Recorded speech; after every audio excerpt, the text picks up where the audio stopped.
Buenas tardes. En el siguiente video daré respuesta a la primera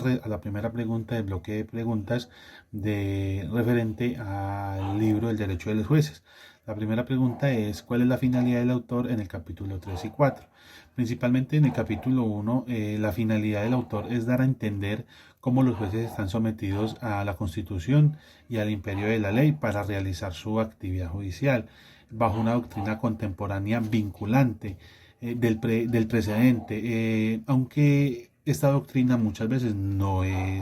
tiene un carácter vinculante. Referente a la pregunta, al capítulo 4, la finalidad del autor es dar a conocer cómo se interpreta una sentencia, es demostrar cómo se consolida la línea jurisprudencial, cómo la línea jurisprudencial ha generado una dinámica en el derecho constitucional colombiano, mientras que para el tradicionalismo de fuentes todas las normas controlantes de un caso debían ser halladas en un texto constitucional. Eh, Todo tenía que estar expreso y vinculado en la norma. Pero entonces, en sí, la finalidad de este capítulo 4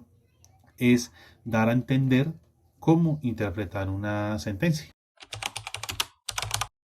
¿Cuáles son los argumentos más relevantes de la lectura? Los argumentos más relevantes del doctor Diego son sobre la ilegítima de manipulación de precedentes como la negación de la obligatoriedad de la jurisprudencia y el apartamiento de los jueces y los abogados respecto de las posiciones que se adoptaron en el pasado o en su momento. Y aquí resulta la distinción entre la ratio decidendi y el obiter dicta como técnica esencial del manejo de la jurisprudencia.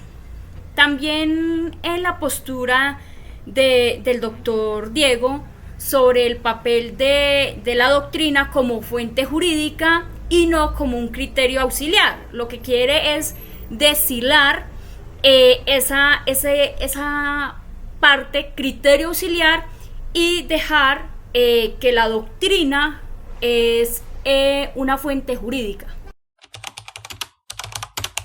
¿Cuáles son las conclusiones argumentativas que se relacionan en el texto por el autor? La jurisprudencia ha mantenido una línea central, pero con nuevas vertientes, producto de la sentencia C836 del 2001, donde se analiza el artículo cuarto de la Ley 169 de 1896 al amparo de la Constitución del 91, se obtiene una opinión de la Tercera Corte sobre esta norma, la cual tradicionalmente había controlado el sistema jurisprudencial colombiano, pero que requería una interpretación más actualizada, donde se obtiene la vinculatoriedad de la jurisdicción ordinaria y contencioso administrativa al sistema del precedente judicial. Producto de la aplicación de ese precedente judicial hubo una disparidad entre el derecho a la igualdad y a la autonomía judicial, donde la Corte Constitucional intervino tomando prevalencia sobre el derecho a la igualdad con el fin de amparar el presente horizontal y vertical a través de un concepto flexible denominado precedente relativo. Es decir, que si los magistrados de las altas cortes o un juez de inferior categoría quería apartarse de ese precedente judicial, debía acudir a la carga de transparencia y argumentativa para fijar su posición. También se obtiene una diferencia significativa de la aplicación jurisprudencial entre las altas cortes, es decir, la Corte Constitucional da aplicación al precedente relativo, mientras que el Consejo de Estado y la Corte Suprema de Justicia a la jurisprudencia indicativa, es decir, basada sobre una regla legal. Producto de las investigaciones realizadas por el autor, se tiene que las citaciones realizadas por las altas cortes ratifican esas posiciones de precedente relativo y jurisprudencia indicativa, teniendo en cuenta que la Corte Constitucional hace unas citas de manera más técnica y con base a la jurisprudencia por ella misma emitida, mientras que el Consejo de Estado y la Corte Suprema de Justicia hacen unas citaciones menos técnicas y relacionadas con la norma preexistente y aplicable al caso concreto. La responsabilidad de amparar todo el ordenamiento jurídico a la luz de la Constitución ha impulsado dentro de la Corte la creación de reglas al momento de emitir sus sentencias, las cuales permiten clasificar dichas sentencias y ubicarlas en una línea jurisprudencial, la cual es una herramienta jurídica de interpretación que permite hallar la solución a un problema jurídico teniendo en cuenta los diversos pronunciamientos de la Corte para el caso concreto. Cosa contraria con las otras altas cortes, las cuales no tienen unas reglas claras de emisión jurisprudencial, lo que dificulta su análisis, mas no resulta imposible.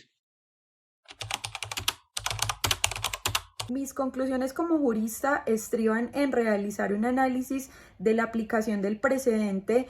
en las altas cortes, como lo son la Corte Constitucional, la Corte Suprema de Justicia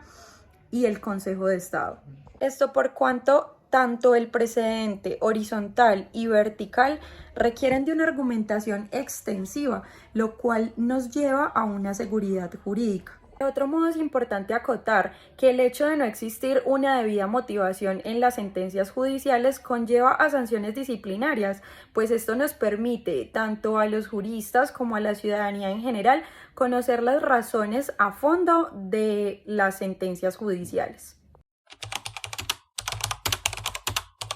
El libro de los jueces nos habla sobre las conclusiones que tenemos al final,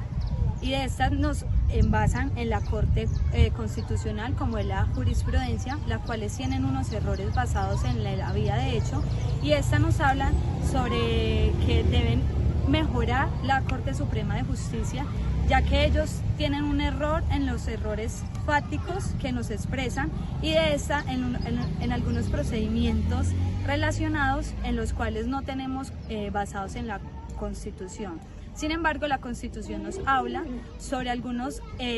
soluciones que podemos implementar en la Corte Suprema de Justicia y en la Corte del Estado, ya que estos son los errores más basados en la jurisprudencia. De todas formas, estas son las conclusiones que tenemos que tener en cuenta para nosotros poder finalizar o poder tener a base para poder ser unos buenos juristas.